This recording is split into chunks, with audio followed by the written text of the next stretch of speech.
Ya Zahra, Ya Zahra, Ya Zahra, Ya Zahra, Ya Zahra, Ya Zahra, Ya Zahra, Ya Zahra.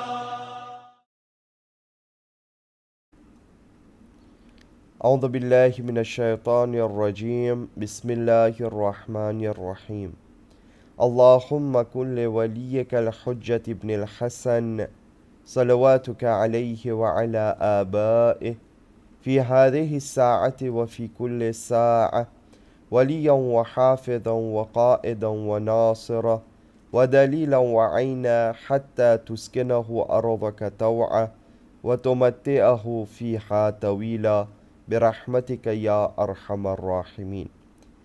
Que la paix et la bénédiction d'Allah soient sur son messager ainsi que sur sa sainte et pure famille. Assalamu alaikum wa rahmatullahi wa barakatuh.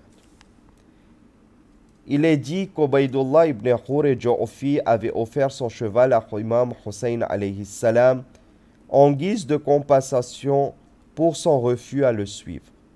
Mais Hussein alayhi salam avait refusé dignement et lui avait déclaré calmement: Je n'ai ni besoin de toi ni de ton cheval, et je ne demande jamais aux âmes perdues de venir me secourir. Par contre, je te conseille de t'enfuir d'ici.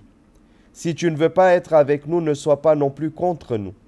Car si jamais un homme vivant entend mon cri d'aide et n'exauce point ma prière, Allah le mettrait dans les feux de l'enfer. Imam Hussein alayhi salam ordonna leur départ du château de Bani Maghatil pour cette même nuit. Ils rangèrent leurs affaires et se mirent de nouveau en route. Il ordonna qu'on prit beaucoup d'eau pour le long trajet qu'ils avaient devant eux. Pendant qu'Imam Hussein alayhi salam était assis sur sa monture et qu'il chevauchait tout doucement dans le silence de la nuit, il fut pris d'un léger sommeil.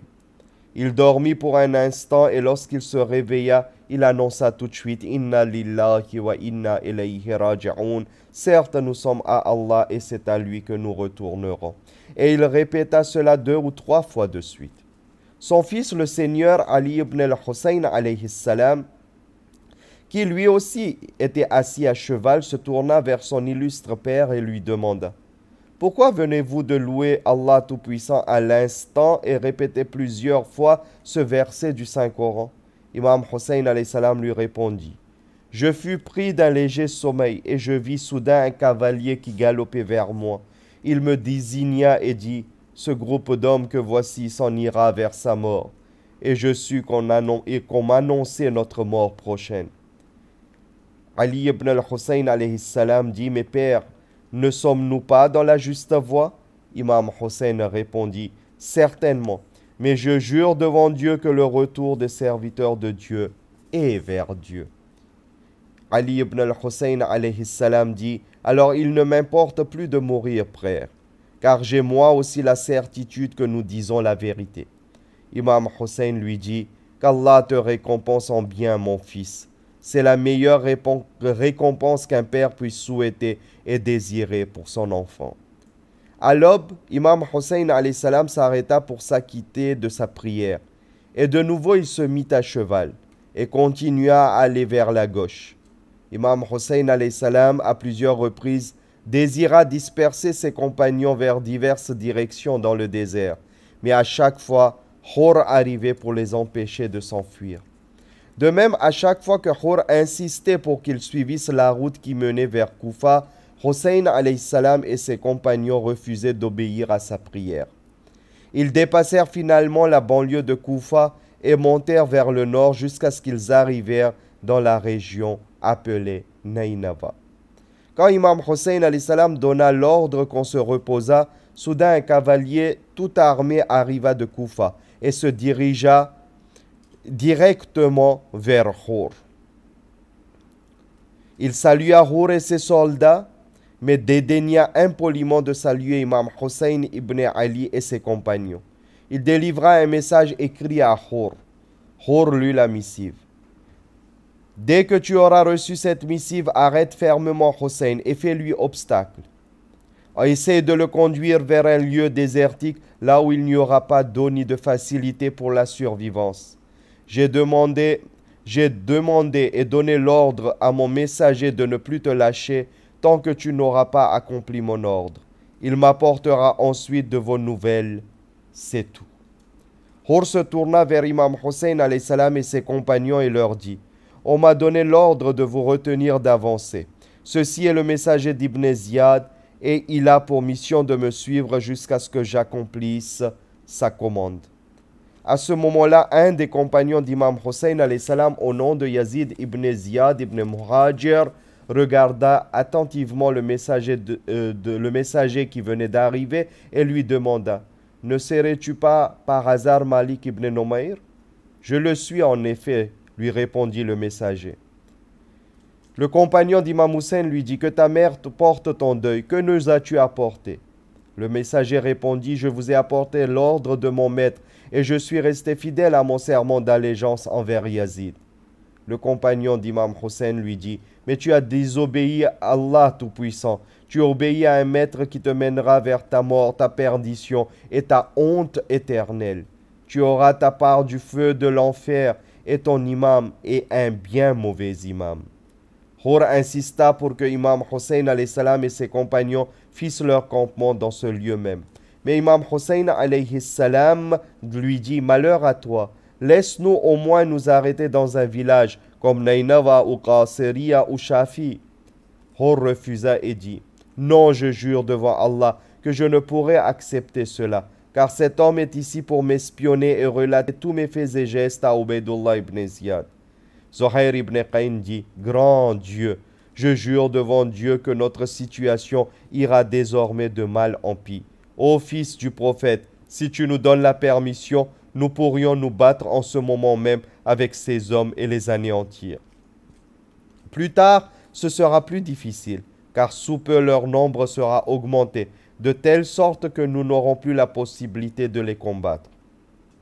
Hussein alayhi salam répondit: Je sais, mais je ne voudrais point être celui qui commença la guerre avec eux.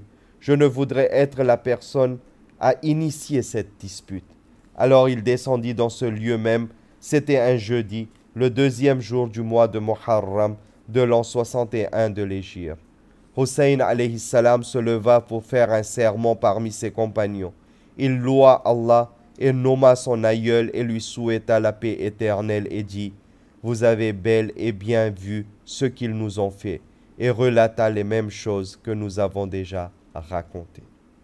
Comme Hussein alayhi salam arriva à Karbala, il demanda aux siens: Comment s'appelle cette terre? Ils répondirent: Ajir, Agr ou bien Karbala.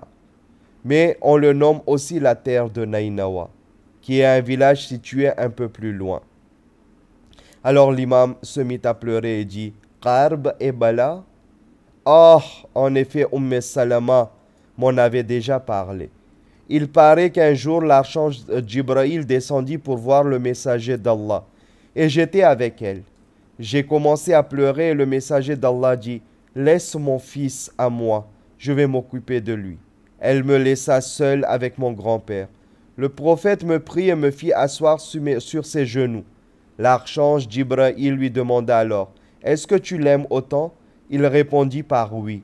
L'archange Jibril annonça alors: Sache que ton peuple le tuera méchamment, et si tu désires, je pourrai te montrer la région où il sera tué ignoblement et injustement.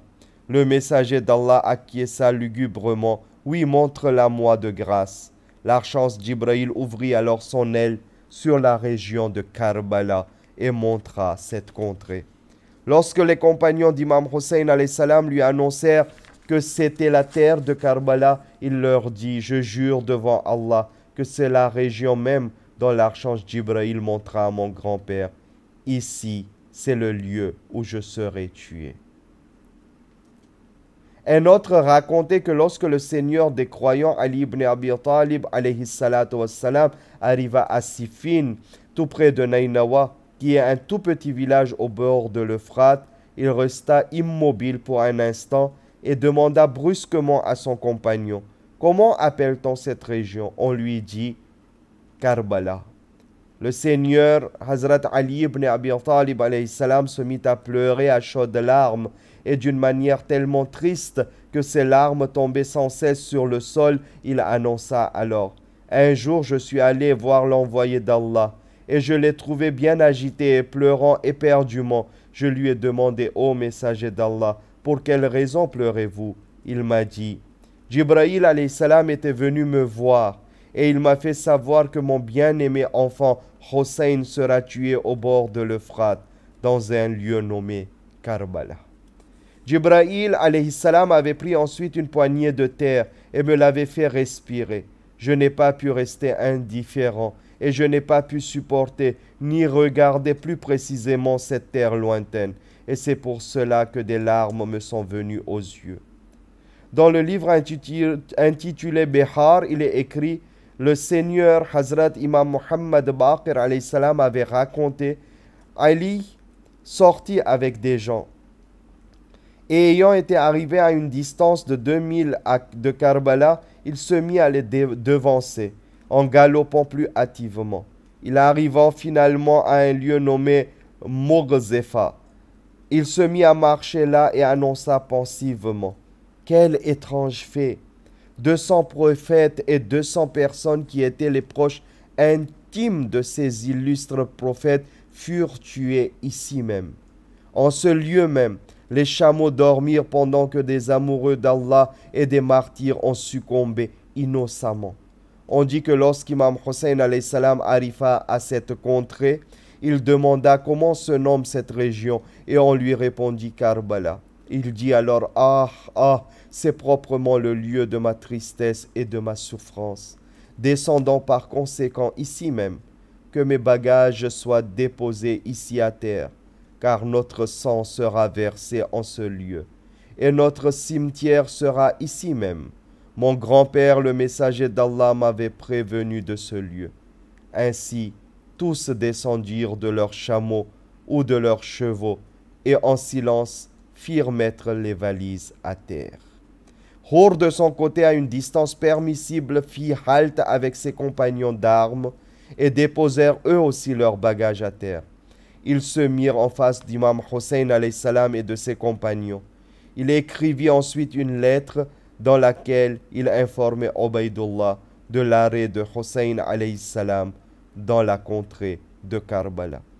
On dit qu'avant d'être arrivé à Karbala, Zohair, un des compagnons d'Imam Hossein alayhi salam, avait déclaré: c'est préférable de s'arrêter à Karbala, car cette contrée est située tout près de la rivière de l'Euphrate.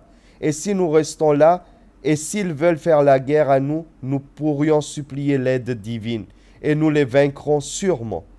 Sur ce, Imam Hossein alayhi salam, troublé par cela, s'était mis à pleurer silencieusement, et ainsi il était descendu là. Et Hour, de son côté, entouré de ses 1000 compagnons d'armes, s'était arrêté en face du campement d'Imam Hossein alayhi salam.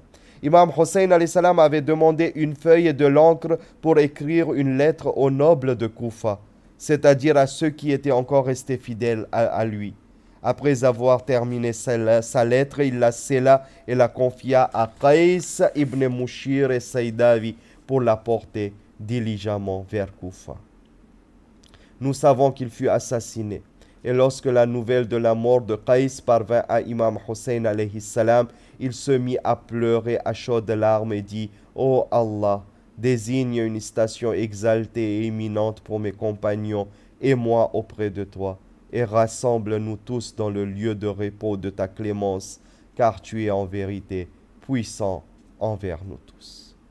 Nous continuerons ce triste récit dans les prochaines vidéos. Wassalamun alaykum wa rahmatullahi wa barakatuh.